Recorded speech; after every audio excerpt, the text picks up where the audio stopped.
இந்த பூமியில நான் எதிர்பார்த்த எந்த நன்மை எனக்கு கிடைக்காம போனாலும் அது எனக்கு லாஸ் கிடையாது. ஆனால் இந்த பூமியில எல்லாமே எனக்கு கிடைச்சு பரலோகத்தை நான் மிஸ் பண்ணிட்டேன்னா என் வாழ்க்கையில் அதுதான் இழப்பு. இழப்புங்கிறது அதுதான் இழப்பு, வேற எதுவுமே இழப்பு கிடையாது. ஏன்னா எதையுமே நம்ம கொண்டு வரல இழக்கிறது. எதையுமே நம்ம கொண்டு வரல.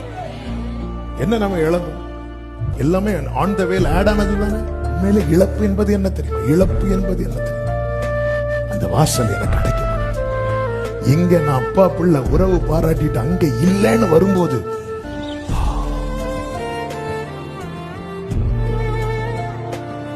20 வருஷம் தேவ தயவுல வாழ்ந்தவனை யாபோ காட்டின் கரையில வைத்து கர்த்தர் கேட்கிறார், உன் பெயர் என்னவென்று. கர்த்தாவே கர்த்தாவே என்று வாசலுக்கு வெளியே நின்று கத்துகிற கூட்டத்தை பார்த்து கர்த்தர் சொல்லுகிறார், நான் எனக்கு உங்களை தெரியாது.